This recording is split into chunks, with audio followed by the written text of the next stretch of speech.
2, 1.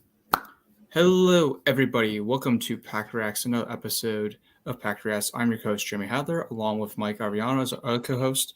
And tonight we'll be talking about the Packers draft. We'll be talking about the schedule that came out soon, folks, that just came out just yesterday, even though some people leaked it like us. We leaked it out there from somebody we knew. So we'll be talking about that tonight. But before we start, let's hit the intro song.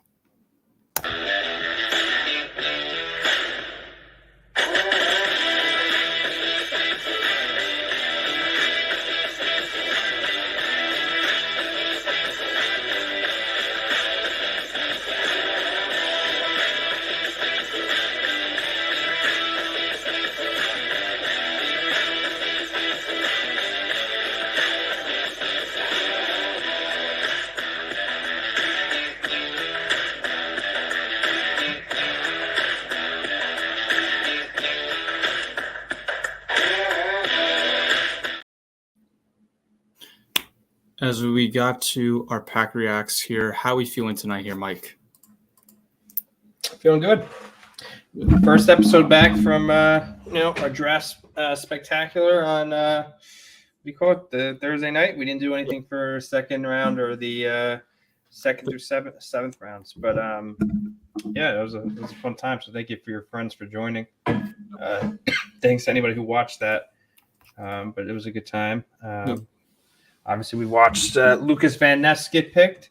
Mm-hmm. Now that we had some time to digest it a little bit, I think we probably have a little bit of a different opinion, at least I do. At the time, I think we all wanted JSN, right? But really, actually, who I wanted was Christian Gonzalez, who went, pretty far after we picked. So. Mm-hmm.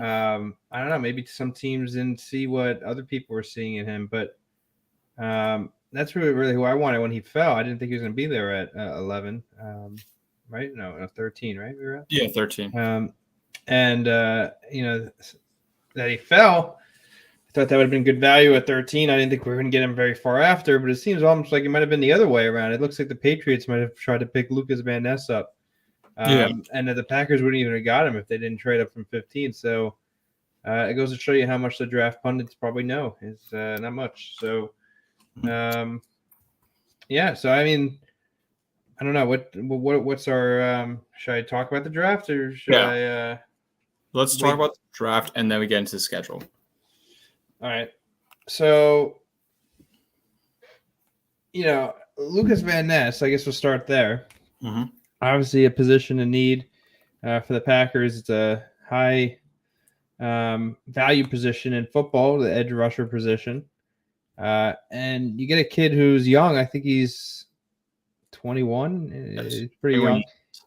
The kid's ripped, I got to say. Like this kid looks like he's, definitely plays a part. His nickname's Hercules. Mm-hmm. And, I honestly haven't seen a player as ripped as him. So, obviously he's a hard worker to have that kind of body and all that. So, that's, I think, great. And then, very productive college career, although he didn't start at all. I think he was their number one edge rusher after. I mean, the starting thing's kind of silly, right? Like, what happens if you started a game, played one snap, and he took you out for the rest of the game, right? Like, oh yeah, technically you started, but you didn't play the half the game. So, yeah, to me, that doesn't make sense. What they should have been looking at was how many snaps he played. And apparently he played the majority of snaps.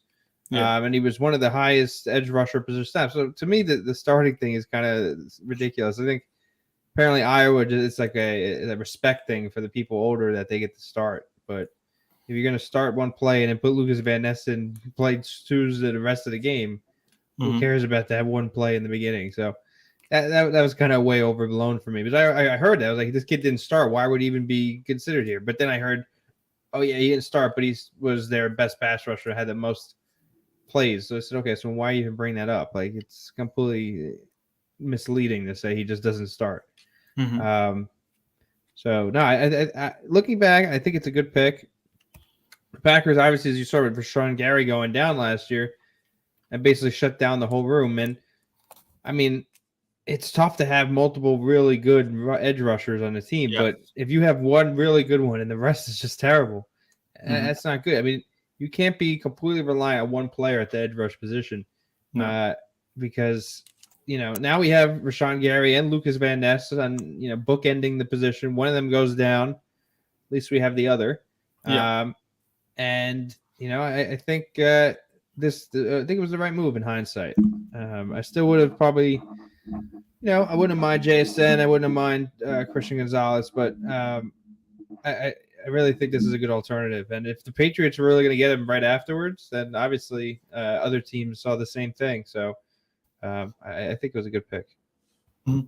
Yeah. At the time I did not want him because I wanted JSN. Was this a need? Yes, this was a need, and I definitely think this was. I think they had to address it at some point.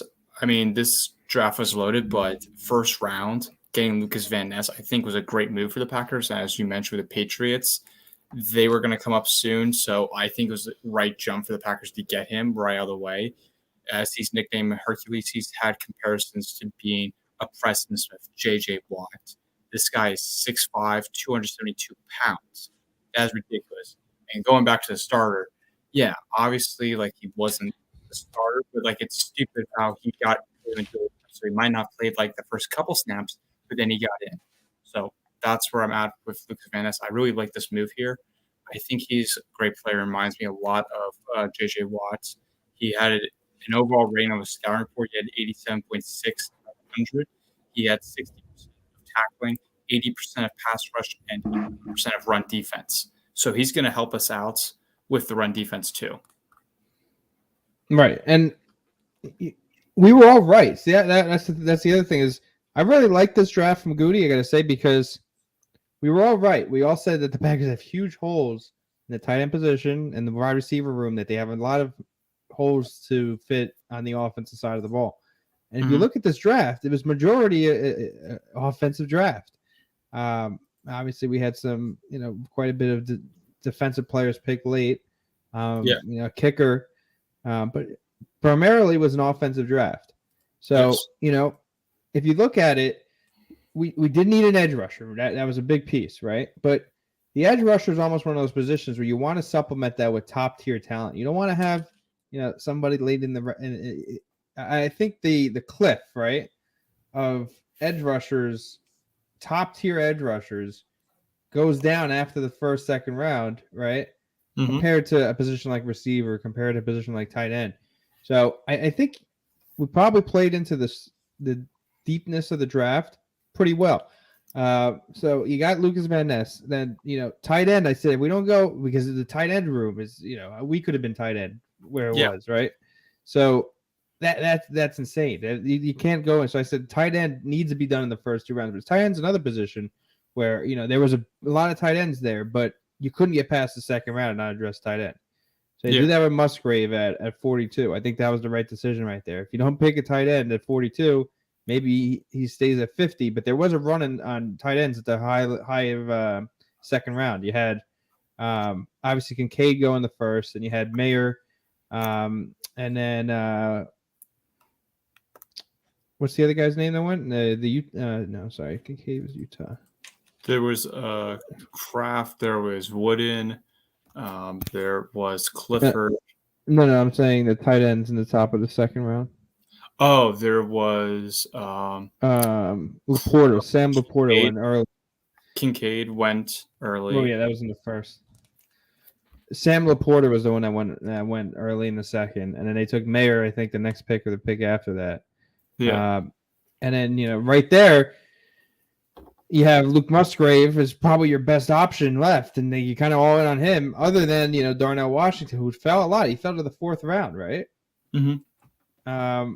Or was it the third round? I think it was the fourth round. He went very late. The fourth round, right? Yeah.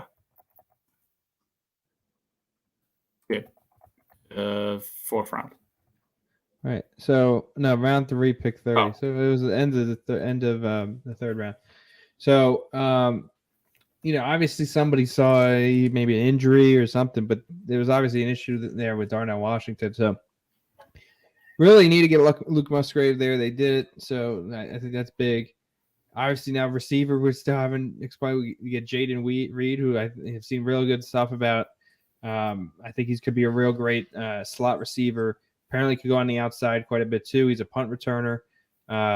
Great hands. That's one thing I kept saying. He's a short guy. I think he's 5'11" or something, 5'10". But nothing against that. I'm not very tall either. But for an NFL receiver standpoint, especially with the Packers, Yep. they're not into short receivers all that much. But he's got great hands and he high points the ball really well. I saw some what do you call it? Some highlights where the cornerback I think is 6 foot something, and he high points the ball right over the quarterback, sticky hands, catches the ball, comes down with it. So, I think his height's a little bit misleading where he doesn't play like he's 5'10", 5'11". He plays like he's taller just because of his athleticism and ability to high point the ball and come down with it. So I like that pick a lot, and that gives us some. Sorry. It gives us some flexibility there in the receiver position. So first 3 picks, 2 of them offense, 1 of them defense, and then double up with the tight end position with Tucker Kraft. And I really think that was big to double up in that tight end position. Now you're really solidifying that position that had nothing beforehand that they could have put us out there, right? Solidifying that 2 top tier talents at the tight end position. I really like that idea of doubling up there. And then after that, I don't want to. I want to let you talk about those guys too, but get a few receivers, get some defensive pieces. I do like one guy late in this draft, Anthony Johnson Jr. a lot, especially as safety. He might see some playing time at this year as a 7th round pick. They probably went a little bit high on Clifford, but I think there was a lot of quarterbacks that taken off, and then they probably didn't have many left, and they just wanted to get their guy and make sure they secured him. So probably a little bit high on him. I know a lot of people were saying that afterwards, but we do need a backup quarterback. That's the thing. The Packers kind of desperate for a backup quarterback. So desperate times, desperate measures. That's kind of what happened there. But is he the answer long term as backup? I'm not sure, but you probably know more about him than I do, right? That's your guy. So I'll let you tell us about it. All right. So I like the tight end position was a major need, and I like how the Packers did not take a tight end in the first round because I don't think it was necessary. Because I thought the majority of these tight ends were going to be available by the early 2nd round at least. So I thought maybe a trade up on day 2. I only saw maybe 1 tight end go that day, which one did. But I really like this move here because A, you're giving Jordan Love some weapons. Musgrave, excellent pick here. And then you get another tight end later, which is Kraft, another guy like Tucker Kraft, and they will help the offensive line out here a bit. I mean, one of them has to get better with the blocking a bit, but the other one's very good. So I really like Tucker Kraft. I like Musgrave here because this gives the weapons much more, and I think the Packers need to thrive on time because this is a major need, in my opinion, for them. Major need for them coming into this draft, and they finally addressed it here. So we're going to get at least one guy out of this. If one of us, we're going to get somebody good out of this thing because at the start of this, we had Josiah DeGuara. Josiah DeGuara was not that good. So this is what we needed here. That's a good need I like here for the Packers with the tight end. Then with Jaden Reed, I really like this kid. He's a gadget player. I did say this about when I did Amari Rodgers, which concerns me a little bit here. As you mentioned, the small, has sticky hands, punt return gives me a little bit of reminder of Amari Rodgers. Did we ever say he had sticky hands on Amari Rodgers? Well, I'm saying Amari Rodgers. No, I know, but did Amari Rodgers ever have sticky hands? Fumble the ball a lot. So I don't know if we ever had his height. I agree, but the height, but like how he ran the slot part, that's what he was. Right, like he's supposed to be a gadget guy, despite the sticky hand part. He was more of a gadget guy, which kind of reminds me of a little bit of Amari Rodgers, but I think it's a better version, a way better. No, I agree. Guy. I mean, he's been compared to Tyreek Hill. He's been compared to Christian Watson, even. Like, there's, I mean, not the hype part, but like how he can play in the game. Debo Samuel too. I, I think he can be a great player for us. So I really like Jaden Reed here, and he's going to get a lot of reps here. I think he could escalate. I think he could have a better season. He could finish wide receiver 2, in my opinion, here, depending on how Dobbs does. I think Reed could finish number 2 here on the board. Honestly, Christian Watson's going to be number 1, in my opinion, but Reed, I think he could be a sneak peek for some people that might not know. So I like Reed here, and then heading towards later picks, as I mentioned with the Kraft pick here. Um, they got defensive line help, which is something I think they needed because you saw so many injuries occurred last year with the pass rush. Defensive line was getting askew.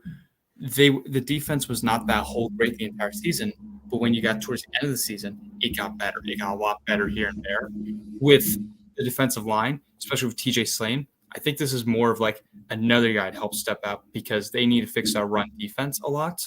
I think Woolen is a good rotational to help CJ Slane out, Kenny Clark, help that defensive line out with with Wyatt too. So with him coming in, it's going to help him out.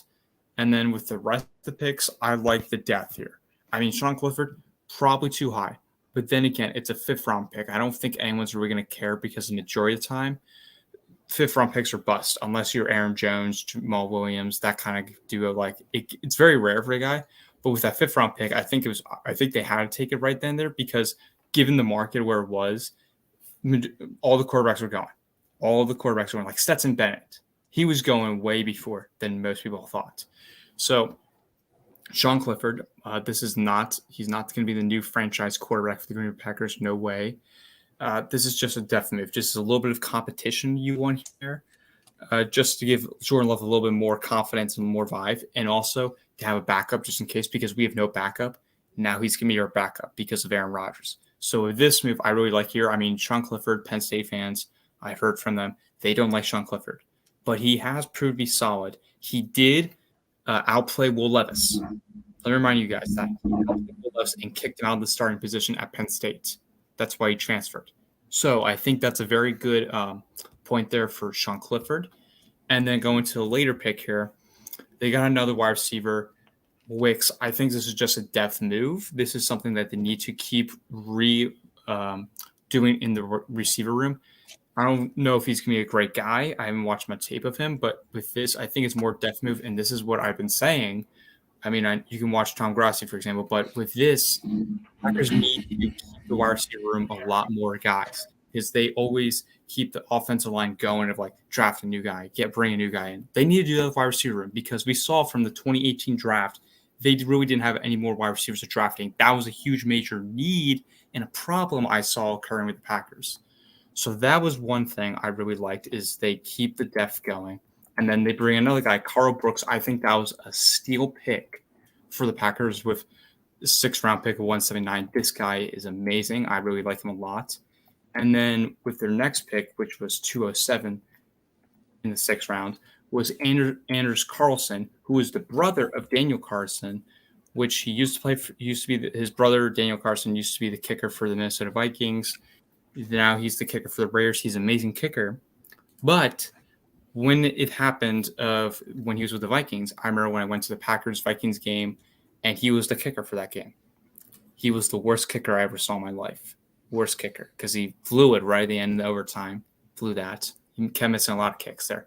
But don't always get – now, this is probably means Mason Crosby's gone is what I'm going to be assuming here because Mason Crosby's leg, if you saw last year, couldn't get to the touchback, was barely getting field goals. Like, that was going far back at 40 yards here and there.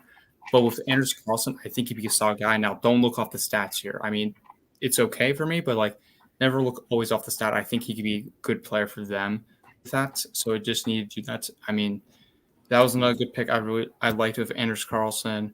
They got a CB, which they need more CB room. And then running back, I think they just need more depth here and there. Then an Anthony Johnson pick, as Mike was mentioning earlier, I really like this pick here. He is a dude I really wanted on this Packers team. And I think he's going to be a solid guy here and there for the Packers, like a rotational, like kind of Rudy Ford, but be another Rudy Ford, in my opinion. So I really think That was a steal pick, and I really like this Packers draft. I mean, they did get another wide receiver, but that's just Grant Dubose from Charlotte.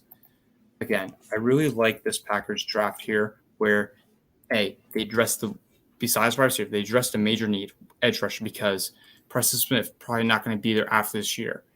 You're going to have Rashawn Gary come back in the middle of the season. He's not going to be ready for the fresh start against the Chicago Bears.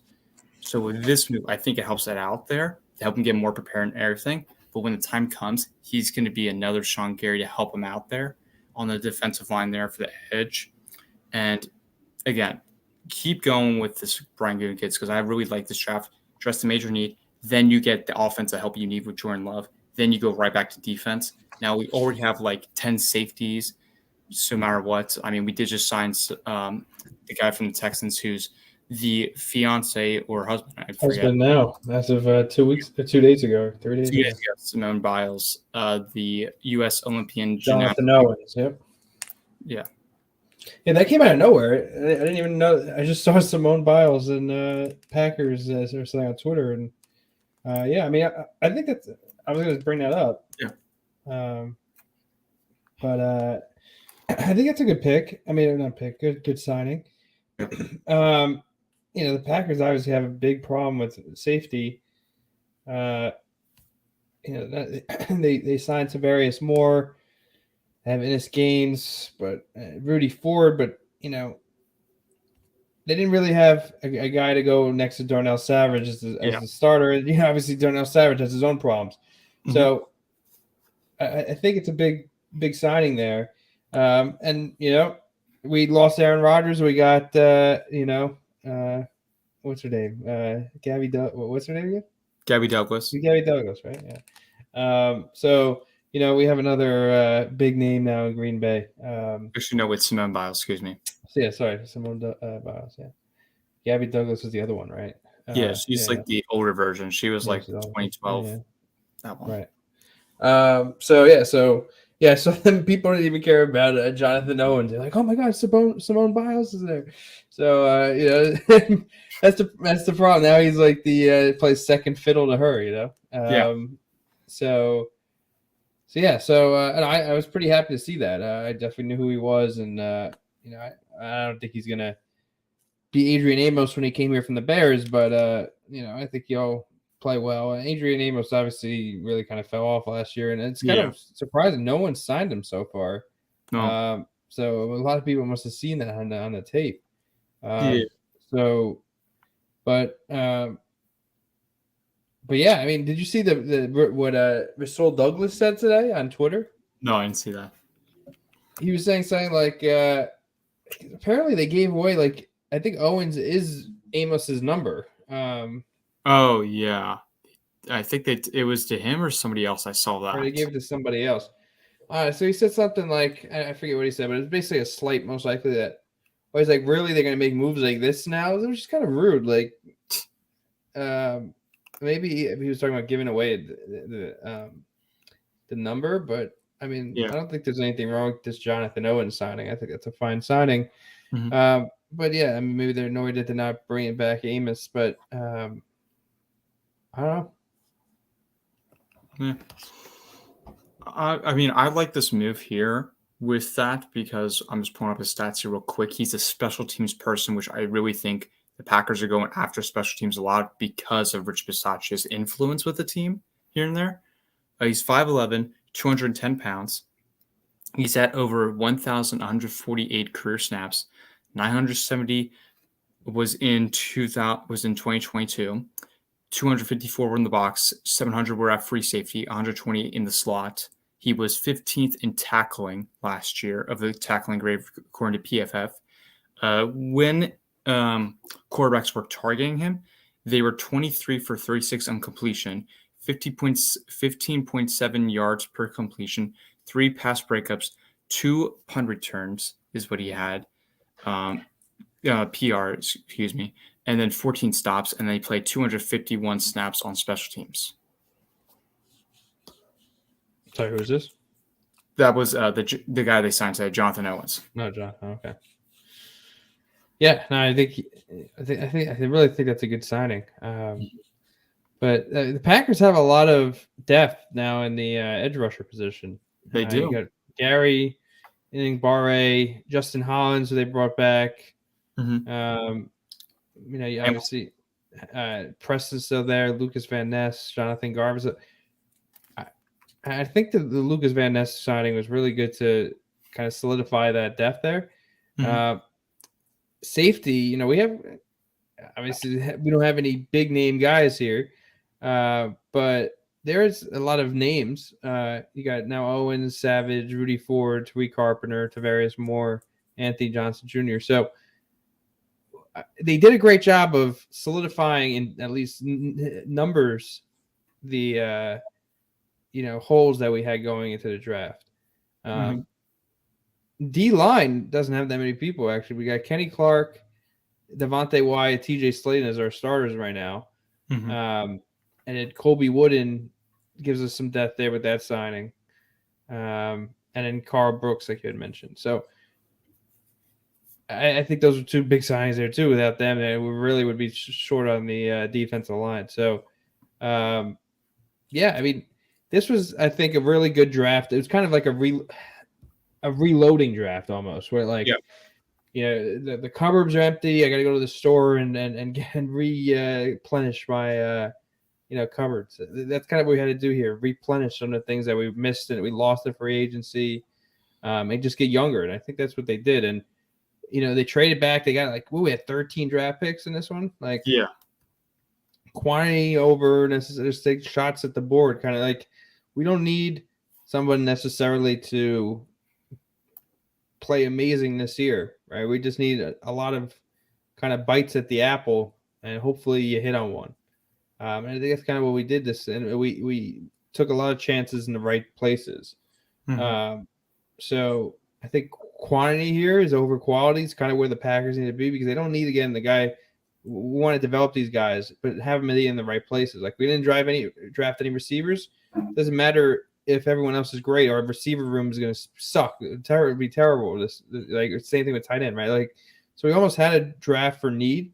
But I think if you're going to draft for need in these situations, you kind of want to have a lot of ammo, a lot of ammunition. That's kind of what they did, is move back, got a lot of picks, Mm-hmm. and taking a lot of chances on different guys, see kind of what sticks. So, no, I really think this draft was good. There's been drafts where we've had negative opinions on the draft. This is not one of them, in my opinion. And I think it's pretty clear across the board that everyone's pretty happy with this one. So, is it going to make the Packers Super Bowl contender? Probably not. But is it what the Packers need at this time? I think it is. I think this was a good draft. So, what would you give a grade for the Packers draft here? I'd say like a B. Yeah, I mean, it's hard. It's hard. I mean, the problem with these gradings, you don't really know. But again, what I'm going off of is where the team's at. Yep. What they should be drafting for. We're trying to draft, a few high quality names just to kind of fill up some holes and compete this year. We're trying to, like I said, blanket this draft, get a lot of quality guys that can develop over the years and just take a lot of names in the right spaces to make this team better in the long run. And I think that's what they did. So I think it was the right draft at the right time, the right drafting strategy. And I think we got a lot of good pieces. I think we did. So, yeah, I'd give it a B. Mm-hmm. It's hard. There's nothing to give it an A. I don't know. So, I would say B. Okay. Yeah, I would go B+ for me. That's just me here because I think they really nailed the nail on the coffin of what they needed, where we're at with the team right now. Because for Jordan Love, because you're going to basically this season's going to decide whether you want to keep. I mean, they did sign the 5th-year option, but this kind of learns under these 2 years, was Jordan Love the guy for you guys to get in that time? Was Brian Wright? We're going to see the real Matt LaFleur out here? That's what I've seen here. And they address special teams here and there, defensive depth. They got offensive weapons here and there. So I really like of what this team did. I like Gutekunst because Goody's usually very good in the draft. usually very good, and he's very aggressive too. Yeah. Cooney's been okay at the draft. The third round failure has been a problem for me. The third round's a bit important round. He's not bad. As he has been good as Thompson was early in his career. I don't think so. But no, he's definitely made some good moves. I think this is one of his better drafts, and I think it's going to age pretty well. But the third round thing is kind of crazy to me, and that's been a big Achilles heel for the Packers. Why we're in the situation we're in right now is the third round. I mean, the first round, right? There's a lot of high names. Like it's hard to mess up the first round. If you mess up the first round, it's real bad moving forward for you. Yeah. Second round, there's more, but the third round is one of the things where you could find some diamonds in the roughs that were, bypassed and end up being real good. So who do we get in the third round this year? Just Tucker Kraft, right? Yes. So we only have one shot at doing fixing or curse here, but I think Tucker Kraft could reverse course on the third round course for the Packers. So I think he's going to be good. I think he's going to probably play the Mercedes Lewis role in this team, but just be obviously a better pass catcher. But I think he's mainly going to be on the line of scrimmage, kind of being that extra offensive lineman. And then, those a lot of times where Mercedes Lewis everyone thought he was going to stay in and he would like eke out and then Rodgers would find him open. Yeah. I think he's going to play that role here, but then also be much better at it because, obviously he's much younger and much more athletic than Mercedes Lewis is at this point in his career. But I think they're going to get him involved in the passing game. But if there's one out of Luke Musgrave or Tucker Kraft who's going to be a blocker, it's going to be Kraft. Musgrave apparently is not very good at blocking at all. So maybe it's something that he could get better at. But I think Musgrave, is probably an additional receiver on the field. Mm-hmm. Yeah, when I'm looking at like Brian Gutekunst's draft here right now, folks, he's done very well in the first round. He's usually done well in the second round. Now, he did draft Josh Jackson. That wasn't terrible. He did get Elton Jenkins, which is a great pick for them. They got A.J. Dillon, the 2020 draft. Then they got Josh Myers, but Josh Myers has been he's not at best. And then last year they got Christian Watson, a good move here and there. So he has had good drafts, but like when it gets to the third round pick, it's terrible. But he always finds a dime in the rough on the late picks, though. Right, and that's kind of what the Packers draft has been as of late. Is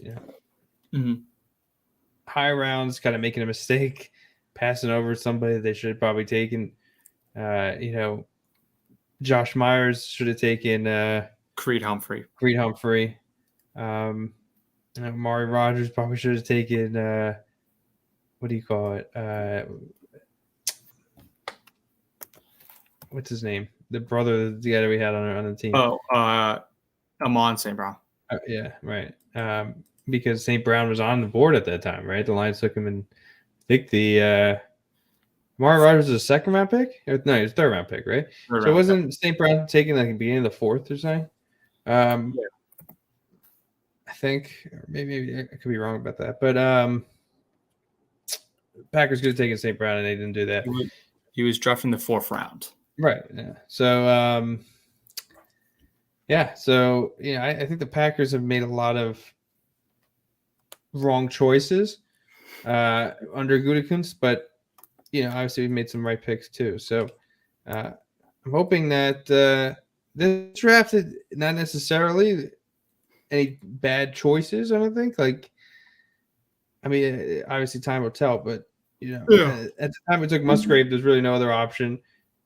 Kraft, there's really no other option there. So I think it's just, should you pick those guys there? Van Ness, obviously, I don't think there's any other linebacker I would have taken at that point other than him. Reed, that's probably debatable, but I really like the Reed pick, so I have no issue with that. And then, the Clifford thing, why they take him so high? That's the question there. But all the quarterbacks are really off the board at that kind of point. So there's really no question there either. One thing that was interesting to me is the Anders Carlson pick. I think they picked him because of the Daniel Carlson thing and the fact that Versace had Daniel Carlson on the Raiders. Yeah. I almost kind of wanted to go to San Francisco's route where like my idea with the kicker position is to do what we did with Mason Crosby. Have a guy, not have to worry about it for another 15, 20 years, right? Yep. I almost would have said, look, if we really like the top guy in the draft, I think he was out of Michigan. Michigan, right? Yeah. I would have kind of got him, because this was the year that we needed a kicker to move on from Crosby.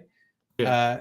And if maybe him or the other guy, but I don't want to be in limbo with kickers. I feel like a lot of teams are in limbo with kickers, and it's just something you have to worry about. It kicker, I want somebody to go in there, be confident, especially in Lambeau with the weather conditions, right? Like, Yeah. I don't want having somebody that is a liability out there. Crosby started to become a liability. We kind of saw what happens over his career, but he was such a stalwart of the position in Green Bay in the elements for Yeah. his entire career that it was really great not having to worry about that.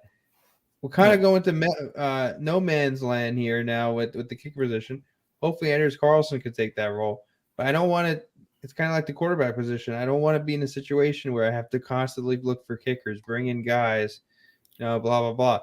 We just need one guy. So I almost wish that they would have gotten it because I think the 49ers took the kid from Michigan in the third round, right? Yes. Jake Moody. Right. So I almost wish we would have got him or somebody or the second one. That's the only thing I could see. Maybe the Packers should have got that. He could have, in theory, taken a quarterback earlier, but honestly, that doesn't mean as much to me, too, the backup quarterback, because if Jordan Love goes down, we were going to win with Jordan Love most likely. So if Jordan Love goes down, we're really not going to win. Yep. I might as well almost just tank at that point, like real bad. So what is a backup quarterback going to do for me, really? Other than just get us through a few games to the next season. So bring in Sean Clifford. Like, if all I'm doing is having a stopgap, I might as well take him late in the draft. So that's why I'm not going too crazy about the backup quarterback. For me, it's Jordan Love or bust this year. Like, we need to see what Jordan Love looks like, and if he gets hurt, that's going to suck because then I can't see we can't evaluate him. No. Right. But I don't want to evaluate a third or second round backup. That doesn't really help me. So I want, again, we need the guy. We need the guy as quarterback. We need the guy kicker. With other positions, you get multiple guys, right? And we're trying to develop guys, see where it sticks. With these two positions, you only want one. You don't want four. Like receiver, you need 2, 3, 4. Edge rusher, I need 2, 3, 4. Tight end, I could have 2, right? Same thing with offensive line. I can move them around. But with these positions, it's a unique position, right?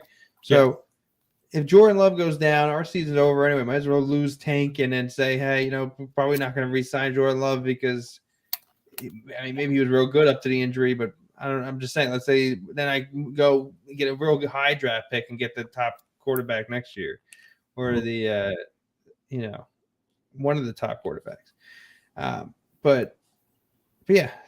That doesn't really bother me. I know it bothers some people, but it doesn't bother me. You said you knew him or something? Yes. You reached out to me. Tell us that story. That's what I want to hear. So this was, I'm trying to think. This is almost exactly a year ago. This is a month in advance. I was going on LinkedIn because I like to go on LinkedIn for my major, and I like to connect with people, as everyone tells me to do on LinkedIn. And I just see like a post of him of like doing something. So then I literally just like reached out, just put my simple message like, hey, what advice do you have to like work in the industry? Because he was like very passionate about like with NIL deals, everything like that.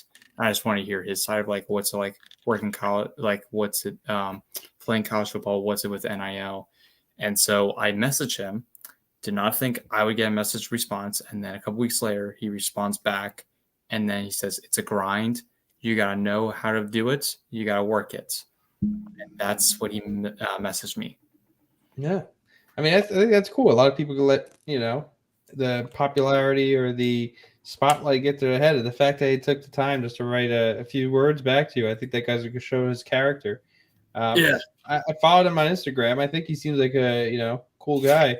So, I think it's a good sign. I really have no issue with it. and I think he just needs to be a guy. That's it, and just learn and develop. And I think his mindset's there. So Yeah. I have no issue with that pick. Again, some people don't like where he was picked. To me, I have no issue with it because if the Packers got no backup quarterback for this draft, that's clearly a problem, right? Because you need somebody as the role. Yes. But I don't need the top guy, So Yeah. I'm fine. I'm really fine with that. So yeah. So that's the draft. Kind of leads us into what our next segment with is the schedule, right? Yes. So this is always a fun part of the year for me, just because having the schedule opens up a lot of avenues. Planning trips to go to Green Bay, things like that. Now they have the schedule release creativity with the thing. See how the Packers creativity staff isn't very good. So did you see what David Bakhtiari was writing? No, I didn't see what Dave wrote. Well, first of all, you watched the video, right? Yes. Yeah. So the video was like an as you can see like TV from like the 80s or whatever. Yeah. I wrote something. I don't know if anyone of you guys follow us on Twitter. If not, definitely subscribe, follow us on Twitter. But I don't know. To me, it was very lame, very boring. Like there's some teams. I feel like this is the time to like be funny with it, make take some shots at some people like some other teams. I really like what the Titans did. They weren't even taking shots at other teams. They were just gonna take shots at people in the city that didn't know NFL. I thought that was pretty funny. So I thought there were some good videos. The Packers, I don't think have done it at all in the past. This year they tried with this As You Can See TV one. Yeah. I don't know. It was just very lame. Like there were some really cringy moments. Like Yeah. this great game is going to be great. Like I know that was kind of the point. It was supposed to be cringy because it's like but like I don't know. Like I just thought it was boring. The competition of like the 32 different NFL teams, right? And this is what you put out there. Like I don't know. It was just really boring. And I kind of respect David Bakhtiari to like writing that, but also, if you think about it, that's like his colleagues per se, and he's basically calling him out in public saying your work sucks. I don't know. That was kind of an interesting like exchange last night. It kind of I think shows you that David Bakhtiari probably doesn't want to be in Green Bay anymore after this whole Rodgers thing. But yeah, I don't know. That was just a very interesting exchange to me last night. I really didn't kind of like where it was going. I mean, I didn't like the video, and I called him out. But I don't know. For me, from Bakhtiari's standpoint, it's kind of weird to be calling out coworkers publicly. It's almost like if you're like go to your like that person ruined our game. Like it's just not really professional. And I'm not all about professional at some points, but I just wouldn't call people out that are my employee in public like that. Like if you want to call them out internally and say you're not really good at your job or tell other coworkers, maybe that's okay, I guess. But I don't know. Putting on Twitter saying this sucks, we should have Cheesehead TV running instead. It's kind of aggressive. I don't disagree. I think he's right. So like I'm all about like saying the truth and not sugarcoating things and being correct. But I don't know. I didn't think that was that great. But you didn't see that exchange? No, I didn't see the exchange of Bakhtiari's thing. I always You want me to write it out for you? Sure. All right. Maybe you can find it and put it on the screen. But let me.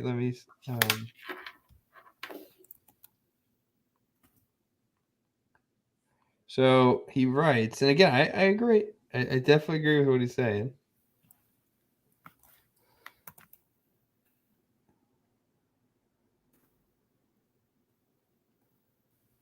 Oh, that's fun. Hold up. Let me see if I can find it.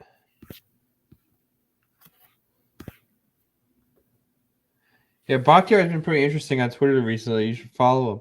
He's talking about politics. He's all over the place recently. I don't know what happened. And now he's bored. He doesn't have Aaron Rodgers to talk to anymore. He's going to go on Twitter. Yeah. I can't find it right now. But basically, he was like, basically telling that this ain't it or something. And then JT Waller's response to him saying, "What, you don't like it?" And he goes, "No." He basically says, "No, this is terrible." Oh boy. But yeah, he goes, "JT Waller's, did you sign off on this?" And he goes, "Depends if you like it or not." And he goes, "I can't believe you think there's more than one option."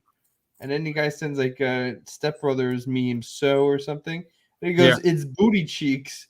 I could have asked an aspiring TikTok creator that's still in high school to create something better." That's what I didn't really like. Like that was aggressive. It's booty cheeks. I could have asked an inspiring TikTok creator that's still in high school to create something better. Did I clear that up for you? Like that was very aggressive. Yeah. And then he says that the guy ran away because he didn't answer, which is true.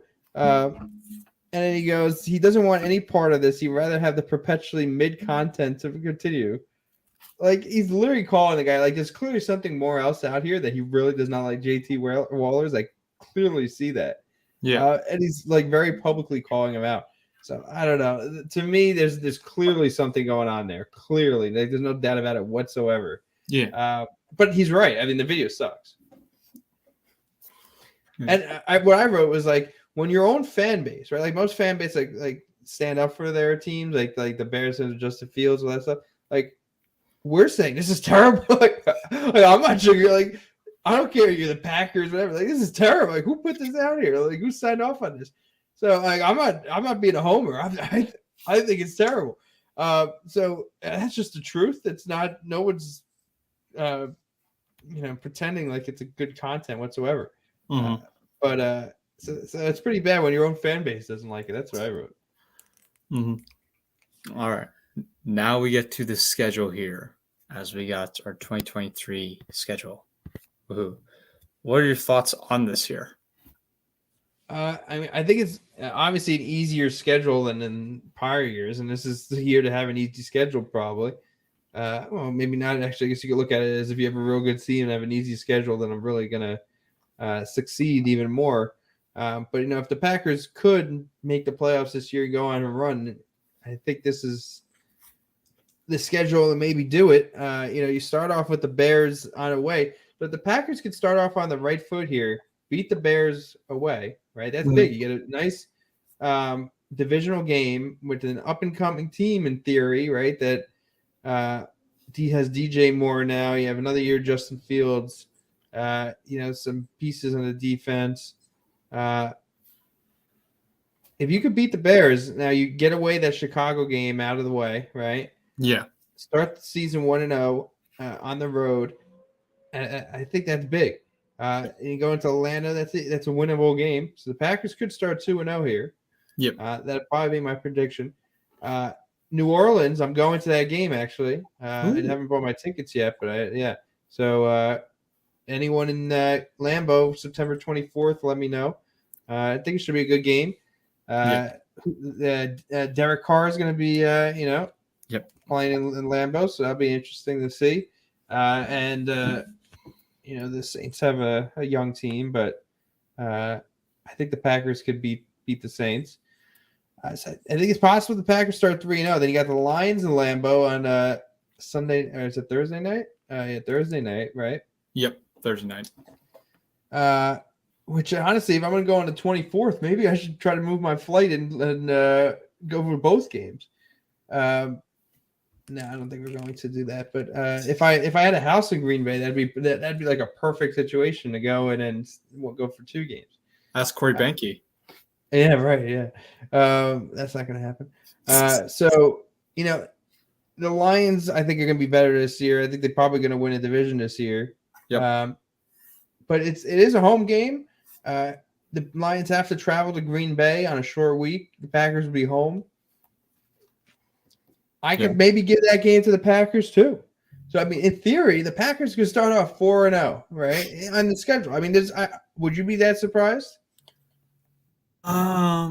See, I could see the first 2, Chicago and Falcons. I think the Saints are the best team from that South. I think they could be a contender.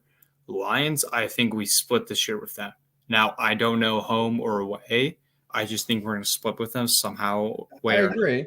But I would think that they're going to split. You're going to win the home Yeah. game.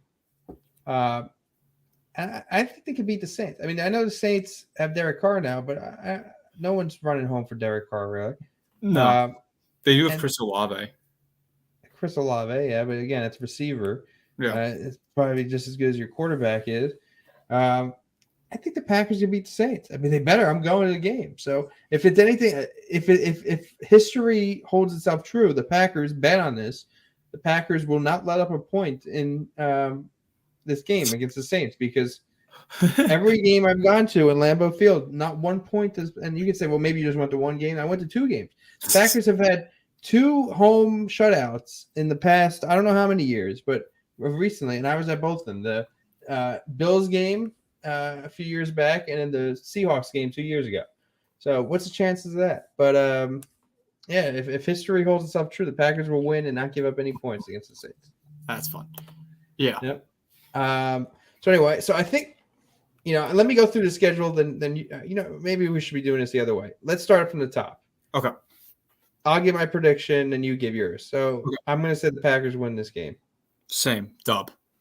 Okay. And if you have anything to expand, go ahead. Okay. The Falcons, I also said they're going to win. Yep. I can see the Falcons winning too. I mean, yeah, I say the Packers. I say the Packers win. Yeah, excuse me. I say the Packers win. Right. Okay. Saints, Packers, I'm going to give the Packers. This one, I feel like it's going to be close, but given your knowledge of you with a shutout here, I'm going to give the Packers a dub here. Because of you being at the game, okay. I will give the Packers a dub. All right. Well, you heard it here first. Lions, Packers, I'm going to say the Packers win too. I'll take the dub there for the Packers. So we both have 4-0. We both have 4-0. Packers, Raiders. This one, I feel like it depends because the Raiders, to me, they are either good or they're very terrible. I could see this as an L for the Packers. I could see this. But this is on a Monday Night Football game. Jimmy G's the quarterback. Devontae Adams is their guy. The offense is not that good. I can see the Packers winning it. I think I'm going to pick the Raiders, but I could see the Packers winning it. Yeah, that's where I'm at. I'll pick the Raiders, but I would definitely think the Packers can win it. Right. I'm going to pick the Raiders too, but I think it's a winnable game. I really think it is. Packers, Broncos, I'm going to pick the Packers. Packers easily. Vikings, Packers, is that home? That's home.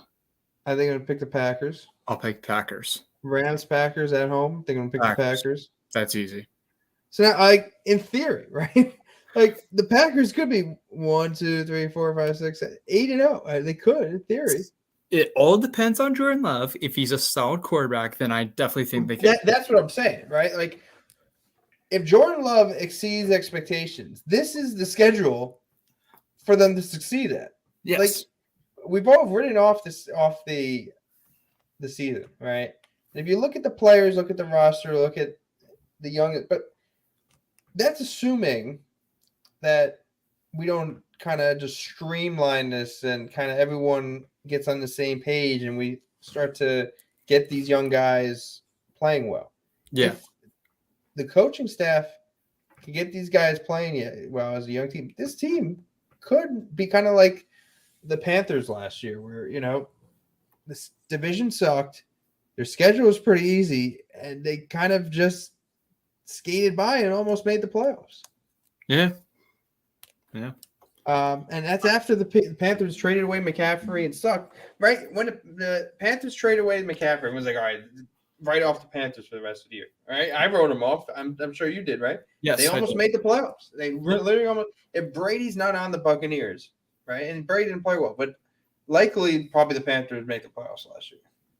Yeah, I think they would.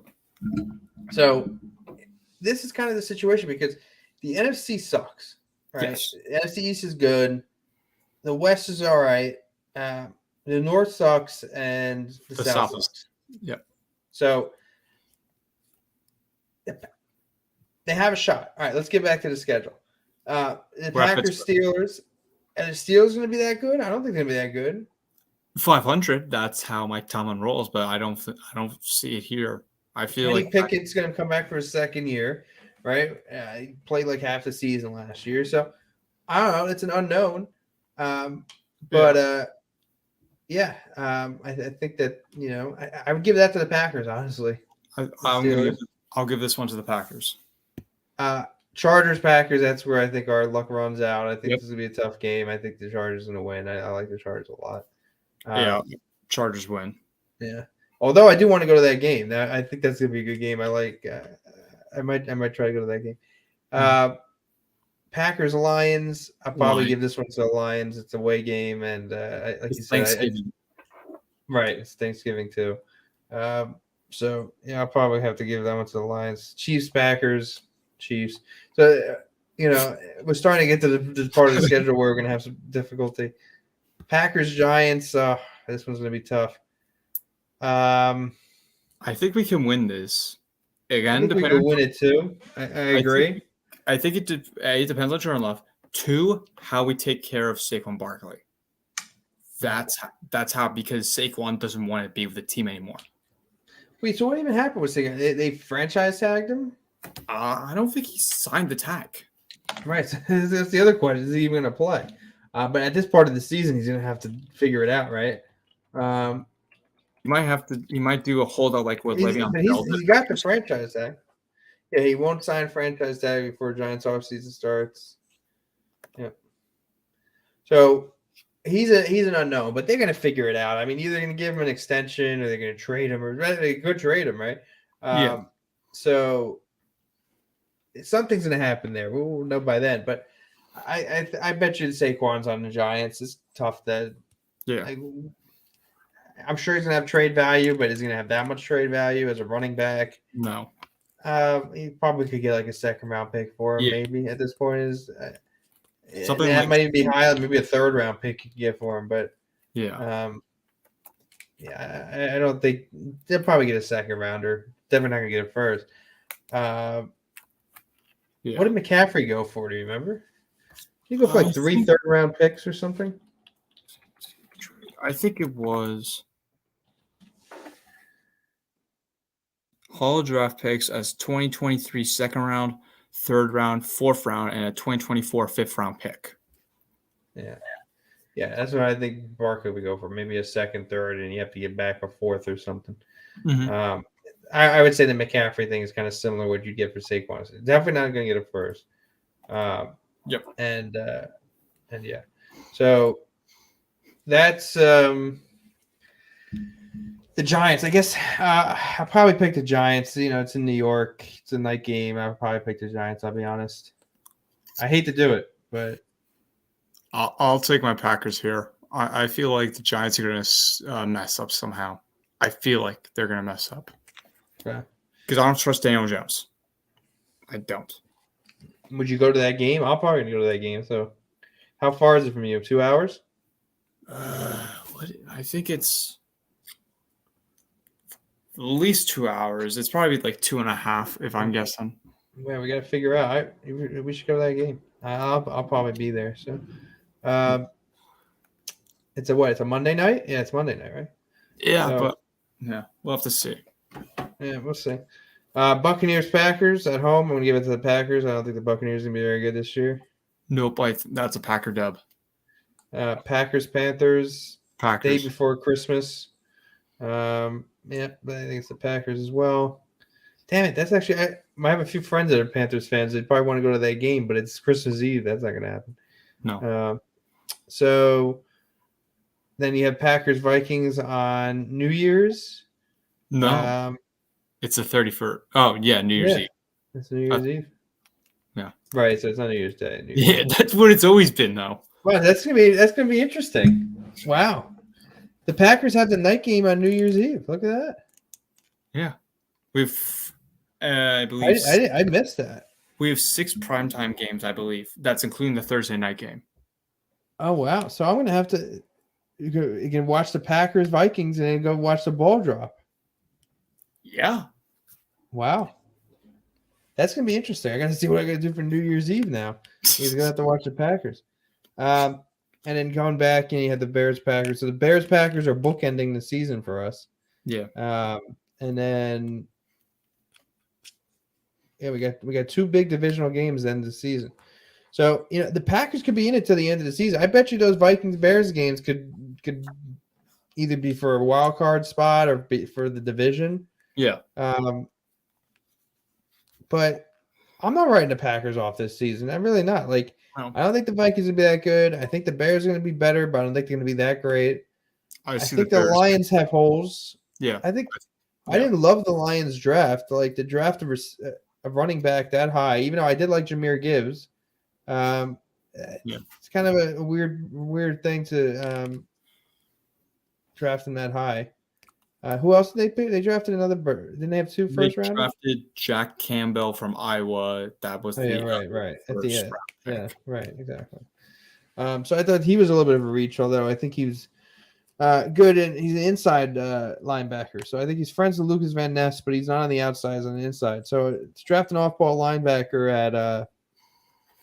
at that spot, I thought it was a little bit of a reach. So it was a little bit of an interesting draft on the Lions part.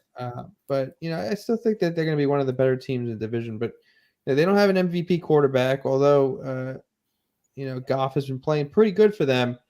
They don't have an MVP quarterback. Nope. They got obviously good receiving core. Good. They traded away Swift, right? So for Gibbs, they have good young running back. They got a good defense. So I think they're going to be the team to beat in the North. They're just looking like that's what's going to happen. But this is not a hard schedule for the Packers, is it? And remember I said last year that the one thing the Packers probably did good was losing to the Lions. Since the Lions are not making the playoffs because it's going to help us this year. I mean, the teams that we're playing instead of having the Cowboys, we have the Giants, right? So that's a little bit easier because otherwise we would have had the Cowboys in the schedule. And instead of having the Panthers, Falcons, so it's not the South, it's the West. So the Packers play the Rams instead of it was either the Seahawks. Except it's the Rams other than the Seahawks. So the Packers don't play the Seahawks this year, but they play the Rams. They do play the Seahawks in the preseason. But they don't play them in the regular season. So you go Cowboys, Giants, from the Cowboys to the Giants, and you go from the Seahawks to the Rams. So I think those are two big differences. And the other thing that you switch up is on the AFC side now that you have the 17th game. Mm-hmm.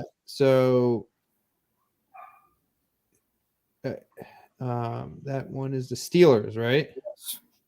So instead of playing AFC North, instead of playing the Ravens, they played the Steelers, right? Mm-hmm. Right. So I think that's another big switch there too. So, I mean, losing that game pushed them down in the standings one, right? Yeah. Although they would have made the playoffs if they won, but I really don't think they were going to go anywhere in the playoffs. It would probably been fun in the moment, but it's going to help our season this year. And maybe those three games are the tip part. The Packers go 2-3 in those games, or go 3-0 in those games, which in theory is possible. That could be the difference in this season. And then let's say the Packers make the playoffs. It's going to be tough to beat the East teams, sure, right? You're going to have the Cowboys and have the Eagles. The Eagles got real good. I mean, if anything, they really made themselves much better. I think the Eagles are probably going to repeat again in the NFC. They're probably going to run away with it. Yeah. But who knows? Maybe they lose. Look at the Boston Bruins in hockey. They had a great team and lost. So you never really know in the playoffs.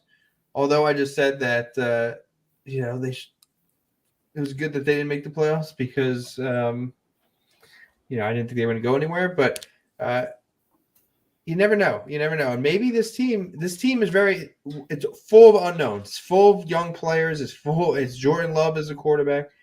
So we could be terrible or we could be decent to getting better. And I think that is where we need to be. We just need to be on the path now of having an opportunity to get decent and better instead of just being terrible.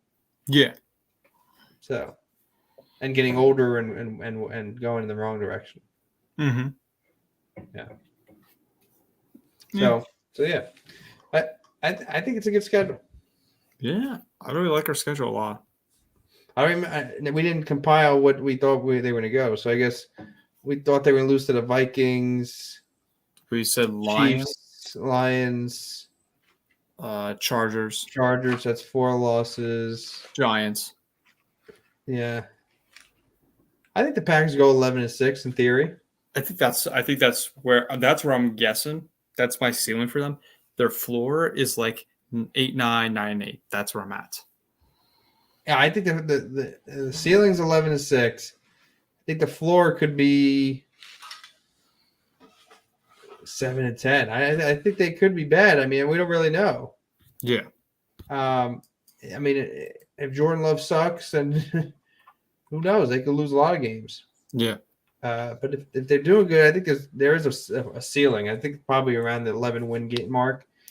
Maybe they could stretch it to 12 wins, but I don't think you can hit 13 with Jordan Love.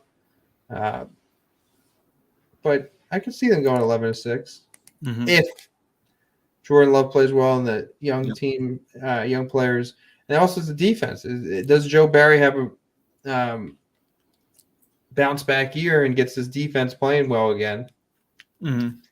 Last year this is a defense we thought might have been the best defense in a long time, and honestly, did they really lose a lot of pieces on defense? Not really. They lost Amos, but he played terrible last year. They lost Lowry. That's not a loss. What's his name? Reed, right? Jaron Reed signed with the Seahawks. I think we could do without. That's really it. I mean, who else did we lose? There was Tyler Lancaster, but I don't think. Was that 2 years ago? That we lost? Yeah, it was 2 years ago. And you see, Darius Smith got traded right before he went live. Yeah, the Browns for like 2/5, and then they switched to 5th or something. So it was really just like 1/5, and they moved back. Yeah.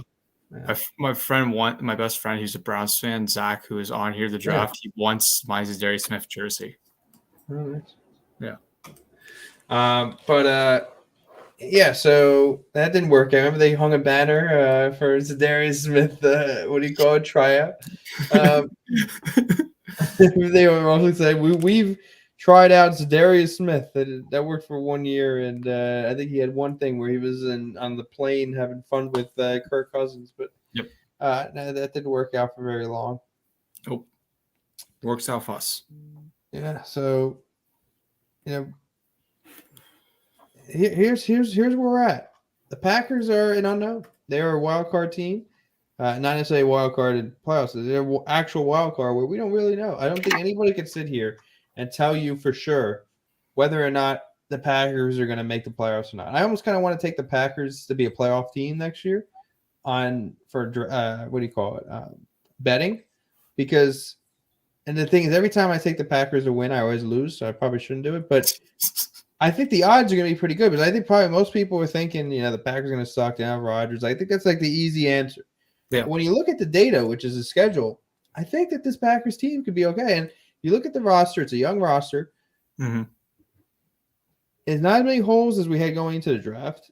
Nope. Could everyone suck and not be ready to play? Sure. Could be super incohesive? Sure. And I think that's probably more likely than not.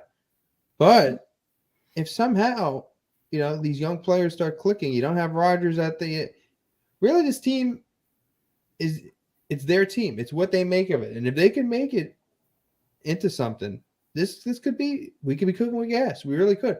Question is we have a ball of clay, right? It could be whatever you want it to be. Okay. No, seriously, it could be whatever you want it to be. Depends on who's making it, what mindset, who the people that are gonna be the artists to turn this into something that's really powerful. And that's what's unknown. That's what we don't know yet. But I did you watch Jordan Love's press conference? I thought he did a good job. Yes, I did. Yeah, I think this is what the Packers needed. It's kind of a little bit of a breath of fresh air. Like, let Rodgers go. Like, we just had to let him go. And now we could just start up and start building again. Like, we were like right there, right at the finish line. We were just like, there was a wall up, and we were just trying to knock down that wall, and it just wasn't working. Now we're like back 15 steps, 20 steps, right? But there's no wall anymore, right? Like everything's ahead of us, right? Yeah. Like super far away, but nothing's stopping us, right? Nope. With Rodgers, it was almost like, we were never going to get there because you'd have to completely knock down this gigantic wall, which is probably not going to happen unless like a miracle happens. You're right there, but you're not getting to where you need to be still. So again, if we're not going to be where we need to be, at least now we have a clear path to possibly getting there over time. It's just going to take some time, and maybe you never get there. But at least we have the ability to, if everything kind of works out and builds, which is just kind of where we're at. Yeah. I mean, I think for me, if I want to give a comparison to this team, I think they're the Seahawks this year because nobody thought that they were going to be that great. And I think like their wildcard team as what they were, nobody thought Geno Smith would be that well. Look what happened. They balled out. Nobody gave them a shot. I think it's the same here for the Packers. If you're a betting person, I bet for the Packers to do the playoffs. I'm not a betting person. But I think the Packers have a shot here making the postseason because A, the NFC is bad. B, Jordan Love, if he's solid, this is development. 3, we have an easy schedule. 4, we could surprise a couple teams here and there. We could finish second place. I don't think we're going to finish first place NFC. The best I think we're going to do is finish in the second for NFC North here because A, the Vikings, I feel like they got worse in my opinion because the defense, they still lack, even though the offense is good. Kirk Cousins, hopefully he's here for our next contract. That's what I'm really hoping for as a Packer fan. Because Justin Jefferson, he's going to probably want to leave soon because, A, he's not getting anything with the Vikings. You got the Philadelphia Eagles. That's your number one you got to worry about team. You got the 49ers. I think the 49ers will be the scariest team heading into this upcoming season. Despite the quarterback issue, I think they're going to be a very threat team to watch out for. Who is their quarterback? I believe it's Trey Lance technically right now, but I think Brock Purdy's going to come. No, but he's not, though. But isn't Brock Purdy like need Tommy John surgery? Yeah, but he's not supposed to be out the entire season. That was what I was hearing now. I thought Tommy John surgery takes like 2 years to get better. Yeah, but I don't know. Is Trey Lance ready to go week 1? No. They're expecting because they have Sam Darnold now as a third backup. So as of right now, Darnold right now, right? Yeah, third is Sam Darnold, but they apparently expect Brock Purdy to be ready by training camp. They do? Yes, it was on the Rich Eisen show is reported about that because they kept Tommy John surgery. Apparently, he's having a faster of Tommy John surgery than most people thought. I don't know. That's what I keep seeing. Yeah, but he does say they're optimistic about it. He did not undergo the full elbow reconstruction. That might be the difference there. Because they keep saying he's on the right track and they think he's going to play. But I feel like no matter who the quarterback is for the 49ers, they're somehow going to find their way to make it to the NFC Championship or something huge. Because they always find their way. So he could play then. I don't know. Look, he's a 7th-round quarterback. He did play well last year, but is he going to be able to hold it up for the entire season when now people know, can prepare for him? Maybe. But yeah, he did. That's true. He avoided Tommy John. I must have saw that. Missed that one. So if he had to do Tommy John surgery, he wouldn't have been playing this year. It seems like he avoided it. Yeah, it'd be a 6-month at least recovery.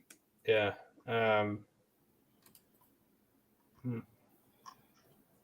So, yeah. I think the 49ers are going to be a team to watch out for. Eagles, Seahawks, and another team to watch out for. Now we have to see if Geno Smith's still the same guy. I think Geno Smith will be the guy. Lions, they're going to be a team you have to watch out for. So that's 4 teams.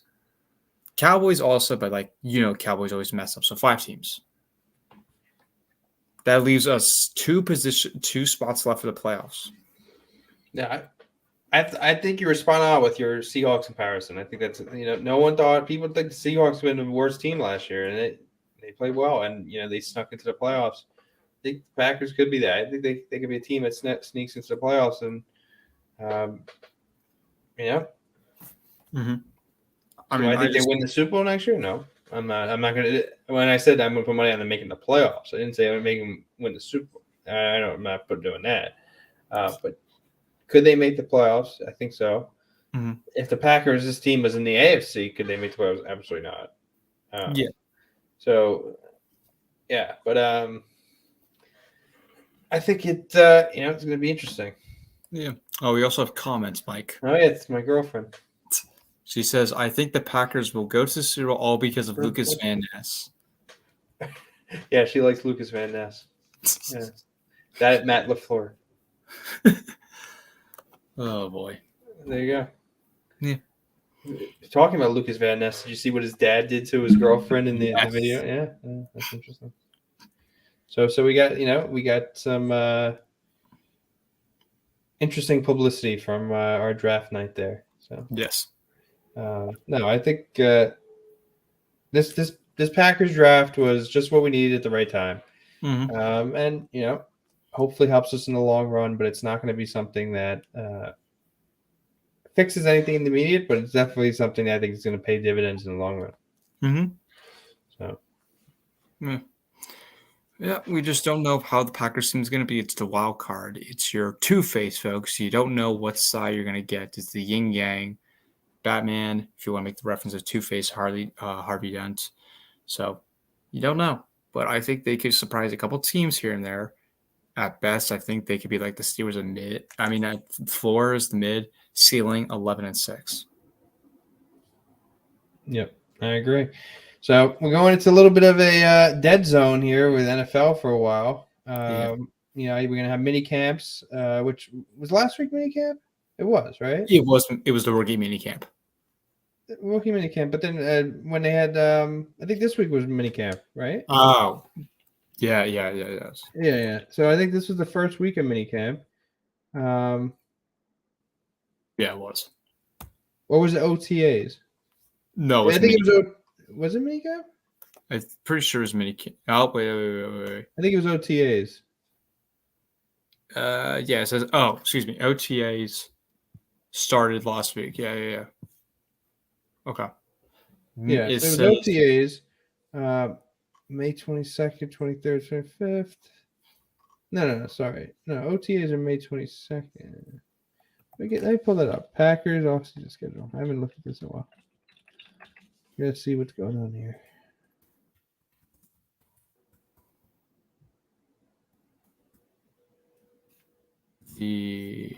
Hold on.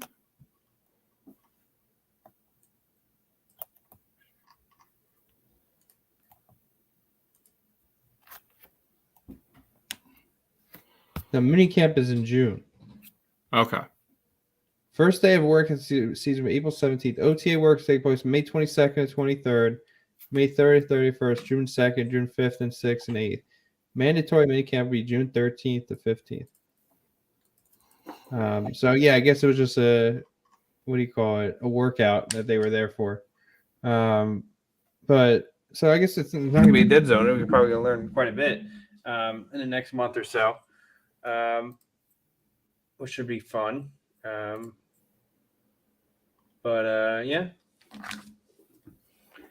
So we still got to do that GOAT series, right? Yes. Oh, yeah. Yes, in the comment. Yes, in the comment. I will be lifeguarding this summer. Oh yeah. We're actually going there in what do you call it? 2 weeks, right, Victoria? Going in 2 weeks? Yeah. When are you going? Hold up. Okay. So I will be there. The Monday I will be there. And I believe I'm there. Memorial Day weekend. That's where I think it is. I think I might be. Yeah, I'm working Memorial Day weekend. All right. So maybe I'll see you there. Yeah. Yeah. Sorry, I meant to tell you that. I forgot. So. Yeah. But back to the GOAT series. Tomorrow I will be filming pass rushers, and then sometime next week, I would like to do this. Of me and Mike does the go-tos for our position. Okay, yeah. Let me try to do some research. I I mean, gotta sit down and do it. I already have it prepared for you, Mike. You just have to come up with your own stuff a little bit, but I have it all prepared for you. All right, send it over to me. Send it over to me. I will send it over to you. You can add whatever you want. I have the list. I Okay. have the list of the guys. You cannot change unless you want to have an honorable mention. That's the only consideration. So If Nick Collins is not on the list, then I'm gonna be mad. you can make your own honorable mention. All right, he'll be my honorable mention. I mean, he didn't really have a long enough career to probably That's be a why. GOAT, but I think he would have been. I really think he would. So I'm going to talk about Nick Collins at the end. Okay. That'll be my one personal contribution, I guess. That's fine. About Nick Collins. Obviously, so this we can't give away too much, right? Because so I can give you what I've said this in the video, and everyone knows this of like how we do this. Well, this is not really giving anything away. We're not counting Charles Woodson on it, right? Because he's not really a safety. No. Okay, good. All right. Because he, obviously a cornerback GOAT, but he was a safety at the end of his career in Green Bay, and he was pretty good at it, I got to say, right? He helped us win a Super Bowl, but I wouldn't classify him as a safety. Exactly. So yeah. All right, that's good. Okay. All right. Do we have any final thoughts we want to say to the audience? I don't think so. I think successful draft, successful rookie minicamp. It's going to be interesting to see as we go through OTAs, go through minicamp, kind of where this team progresses. Training camp should be fun. Yeah. But yeah, if you guys plan to go to the Saints game, plan to go to maybe the Chargers game, or what games do you think about going again, Jeremy? Mine was the Buccaneers one, December 17th, because I'm done with finals. Like the 11th is, I feel like I would have a final that day, so I would say that. January 7th could be another one. You like to go in the cold, huh? Well, that's when the free time is for my family because my brother's like working and my dad's working too. So like that's when we usually like have free time. Now I could win the tickets. Yeah, however, right. And have no choice but to go. Yeah. Yeah. So that I could win the prize again, ladies and gentlemen. I won it last year of going to a free Packers game. So I could get it because I've had better chances than Mike has applied on Packer Perks. Yeah. Yeah, you got lucky there. Man, I would consider the Buccaneers game. I mean, it works good for my. That one works. That one works because it's not a holiday or anything. I think last year the Packers were on Christmas, or I guess they were when they were playing the Dolphins. But the one you went to was New Year's, right? That was the Vikings one. I've done that the past 2 years. Right. Are you doing that one this year or no? I don't think I am. I think me and my dad were discussing. I think we're just going to stick with the Buccaneers ones. What we're thinking here. Yeah, I think that's a doable game because nothing's really going on. It's just going to be cold, but yeah, it'll be interesting to see if they have a chance to win, then maybe it's worth going, or maybe they're really bad and the tickets are really cheap because no one wants to go. Right, so maybe it's a good game to go. That Chargers game is kind of calling my name, though. I think that's going to be a good game. It's probably one of the more examples. You can go to that game. I probably cannot go to that game. I don't know. I'm thinking about it, but my dad I'm going for my dad's birthday to the Saints. He can only go in the beginning, like September. He doesn't want to go when it's cold. He doesn't want to sit out there when it's cold. I've been into September ones. I've been in the middle of November ones. I've been in the winter ones. Yeah, I've been in obviously September with the Bills game. That was like right around then, so it's going to be similar timing as the last time with my dad. And then Victoria in the chat. Me and her went in November 12th, like that week 2 years ago. So that was actually an interesting game. It was snow in that game. It was it wasn't that cold, but it was it had like a nice like mist of snow coming down. So that was a cool kind of mixture of not being too cold, but having kind of like the Lambeau mystique of the snow coming down. Yes. So That was a great game to go to. Mm-hmm. So, yeah. Mm-hmm. Where can the people find you as usual? Yeah, you can find me on Twitter at Arvo15, at Titletown Memes, on Instagram, and obviously PackReacts on Twitter. Mm-hmm.